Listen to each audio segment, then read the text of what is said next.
sa kaugnay way of life. 7th Infantry Division Chronicles. Kilalanin natin si Diamante, isang huwaran ng katatagan at talino. Hard as a rock, bright as a mine. Tuklasin ang inspirasyon sa kanyang kwento kung paano pinagsasama ang tapang, dedikasyon at talino sa paglilingkod sa bayan at sa komunidad.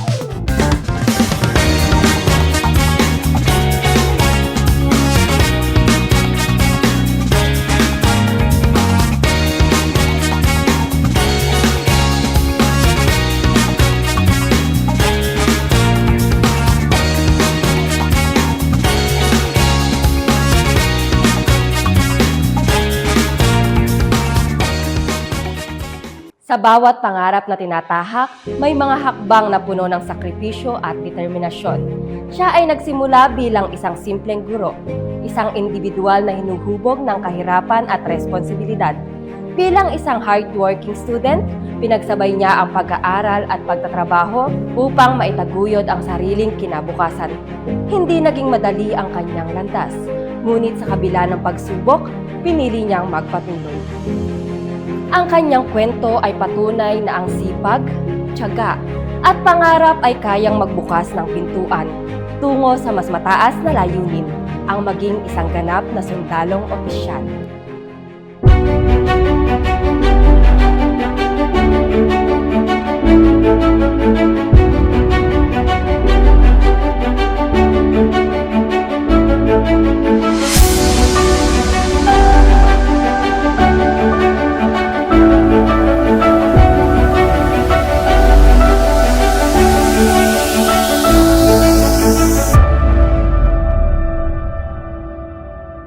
Magandang hapon sa lahat. I am First Lieutenant Jason G. Diamante, Infantry Philippine Army, the Company Executive Officer of 72nd Division of Renaissance Warrior Company of 7th Infantry Division Philippine Army. So yung mga araw po po ang ikwento yung simula pagkabata niyo sir hanggang sa nag-aaral lang po kayo ng elementary, high school, then college po sir.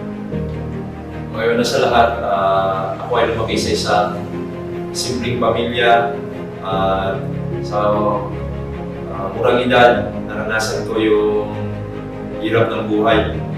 Ako ay pumasok sa iba't ibang klase ng trabaho para makatulong sa aking pamilya at tustusan na rin yung aking pangangailangan at mag-survive sa araw-araw.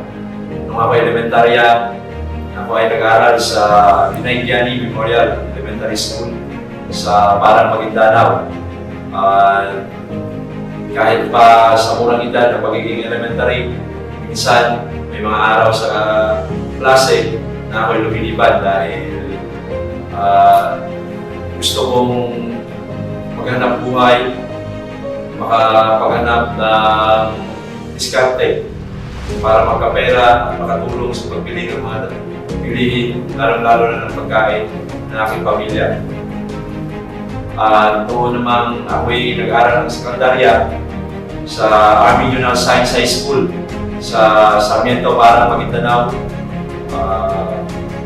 Noong kapag bakasyon ay nag-a-apply ako sa mga construction at miniskarte kung anong trabaho na ikita ako para naman pagdating ng may bayarin sa paaralan or kung may mga kailangan building project or projects ay hindi na ako hihingi sa aking mga magulang.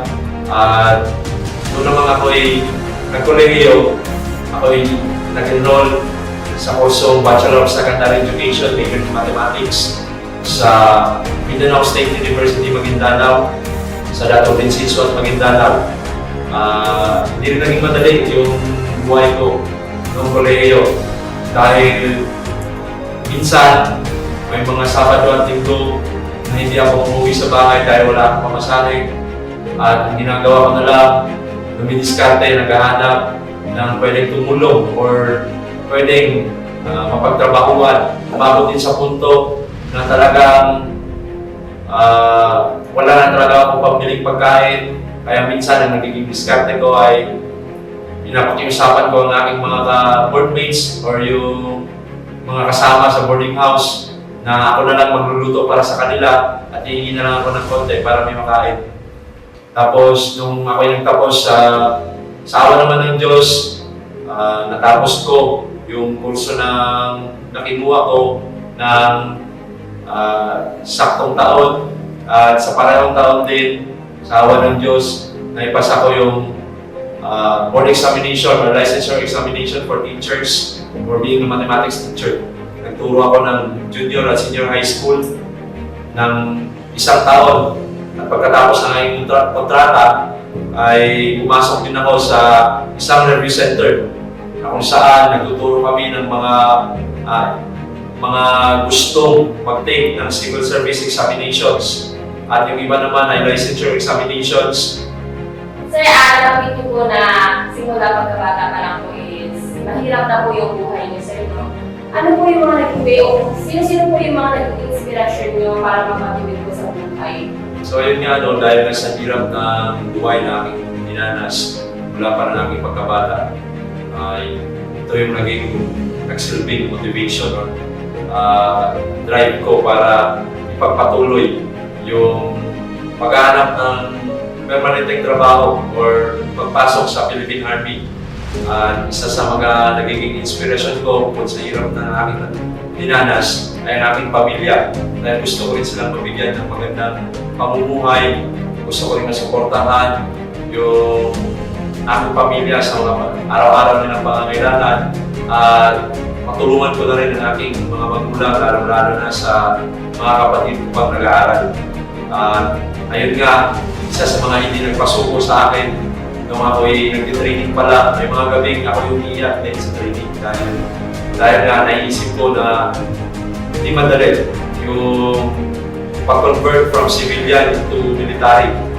Hindi madali yung proseso dahil marami ka talagang tatanggalin na hindi na applicable sa pagiging military personnel or military officer. Kaya yun, isa sa motivation ko na wala na akong bukang iharap sa mga tao sa amin, sa komunidad sa amin kapag umuwi ako na hindi ko natapos ng kurso na to or umuwi akong lumaan. Hindi ko na kaya umarap sa kanila kaya kahit anong hirap, iniis ko, iniiyak ko lang, iniisip ko lang sa training dati, one day at a time.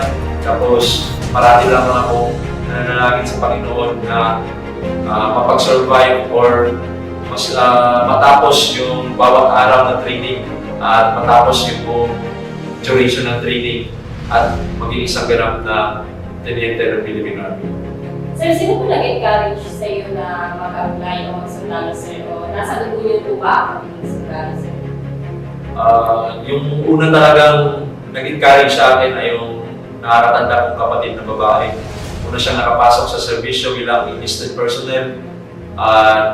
Marami siyang sinabi sa akin na mga benefits or kagandahan kapag nakapasok tayo sa serbisyo or sa pagiging sa pagsiservisyo or sa Armed Forces of the Philippines. Bukod sa mga secured na pamumuhay ay marami ding may tuturo ng mga diskarte sa pamumuhay yung pagiging isang sundalo at pagtitraining sa Armed Forces of the Philippines. Paano po kasi sa pagiging officer, si sir po ba ay higpit? Higpit po ba si sir sa uwi? Higpit po ba siya sa pagpapaalam? Or si sir po ay kakausap po ng mga tropa sa ano bang aspeto ng police? So yan na bilang isang military officer or Philippine Army officer, hindi lang basta operation yung tinitingnan o tinututukan ko sa pagdadala ng aking mga tauhan. Lahat ng aspeto, mula man financial, spiritual, physical, at moral ng aking tropa ay parati kong minomonitor. Kinakausap ko ang aking tropa sa pamamagitan ng DINE at pagbibigyan ng impormasyon kung anong mga dapat gawin. Ginagabay ko rin sila sa mga dapat na diskarte para hindi mahirapan o mapanatiling ay moral or mapanatiling nakaakto ang kanilang mga ginagawa sa misyon at sa gustong mangyari ng ating mungkatihan ng Pilipinas. Pwede ko kapag nagdala ng sir na check moral is palaging high moral ang mga tropa natin dahil kay sir kasi nakausap niya ito sa mga aspeto ng sir. So nakikita po namin sa yung uniform sir na meron po patches na warrior sir. Pwede po pang i-kwento sa amin kung ano po yung nasa likod ng patches na yan. So, member ako ng 72nd Division Reconnaissance Warrior Company. So, ang pagiging warrior ay hindi lang basta nakikita o nasusukat sa pagiging eager or yung eagerness namin on the battlefield. So, ang pagiging warrior, dito rin nakakibat yung pagiging disiplinado, with courage, at pagiging honorable sa bawat na mission or sa bawat task or sa anumang responsibilidad na ibinibigay sa amin ng mga aming mga unit commanders mula sa company level hanggang sa division level at maging sa Philippine Army mismo. Sir, maliban po sa pagiging warrior, sir, no, meron din po kayong scout ranger. Sir, ano naman po yung kwento sa likod ng pagiging scout ranger nyo din po, sir? So, sa pagiging scout ranger ko bilang isang scout ranger,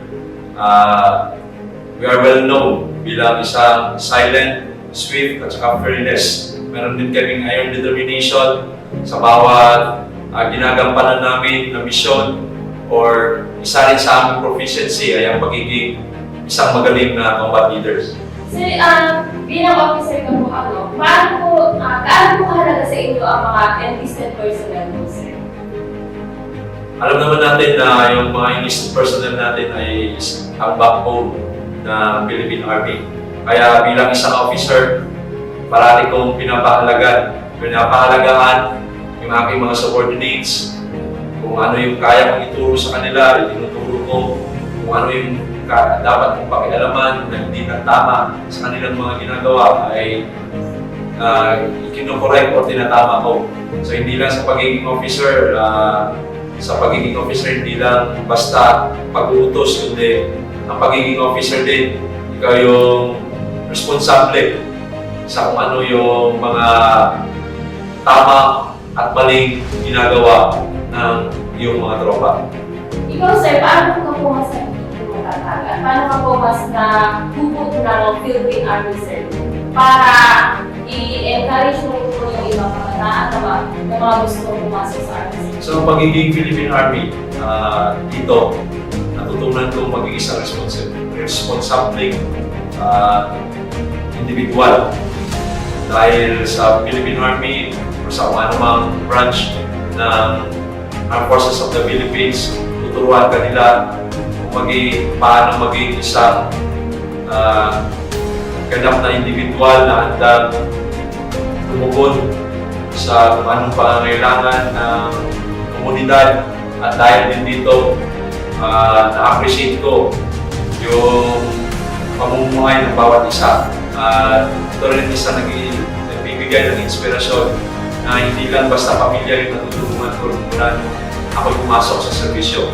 Bukod sa nakakatulong na ako sa aking pamilya at mga magulang, ay marami rin tao na aking natutulungan. Alam kong nakakatulong maayos sa gabi at masaya na kasama ang kanilang mga pamilya. Ayan sir, dadako na po tayo sa pasto. Pwede na po ba sila? Husay o disiplina? Disiplina. Boss o kaopisina? Boss. Lights on or lights off? Lights on. Favorite ulam ni sir? Adobo. Kape or gatas? Kape. Favorite time of a day? Daytime. Sweldo o servisyo? Servisyo. Pamilya o malasal? Pamilya. Husay o disiplina? Disiplina. Favorite physical activities? Tibay o tag? Tatag. VTC meeting or face-to-face meeting? Face-to-face meeting. First break, second break, third break, or no break? First break. Mag-gym o matulog? Mag-gym. Mga ginagawa kapag nagbabakasyon mula sa trabaho? Family bonding. Ayan, sir, alam ko po na marami po kayong mga gustong pasalamagan, sir. Sa likod, kung paano po kayo napunta sa kung nasaan po kayo ngayon, sir. Kaya, sige po, sir, pasalamatan na po natin yung mga gusto natin. Una sa lahat, lubos akong nagpapasalamat sa ating may kapal sa ating Panginoon dahil sa bawat araw na kanyang ibinibigay sa buhay at sa lakas na kung saan ito yung nagiging gas or fuel ko para sa pagpapatuloy sa pagsiservisyo sa ating bayan. Pinapasalamatan ko rin ang ating butihing commander na si Major General Joseph Norway Pasamonte, Philippine Army. Sir, maraming salamat sa patuloy na pagtitiwala, patuloy na pagbibigay kumpiyansa sa amin, sa akin, at sa aking buong unit. Maraming salamat, sir, at we will assure na we will always support yung ano yung mga efforts ng ating division para sa ikagaganda ng ating bansang Pilipinas at para na rin sa peace and development ng ating bansa. At pinapasalamatan ko rin ang aking pamilya dahil sa patuloy na pagbibigay suporta at inspirasyon sa akin at paggabay lalong-lalo na sa mga araw-araw na desisyon na aking ginagawa. Andyan sila parate para itama or bigyan ako ng advice kung ano yung dapat gawin at ano dapat na maging desisyon sa aking buhay. Then, pinapasalamatan ko rin ang aking nag-iisang girlfriend. Pinapasalamatan ko siya dahil parati siyang andyan na nagbibigay ng suporta. Parating umiintindi kahit minsan bibihira or kakaunti lang yung oras na aking naibibigay sa kanya. Ngayon, siya ay isang opisyal na hindi lamang dala ng ranggo, kundi ang mga aral at karanasan na humubog sa kanyang pagkatao. Ang bawat hirap na kanyang dinaanan ay nagsilbing pundasyon ng kanyang lakas at dedikasyon sa serbisyo.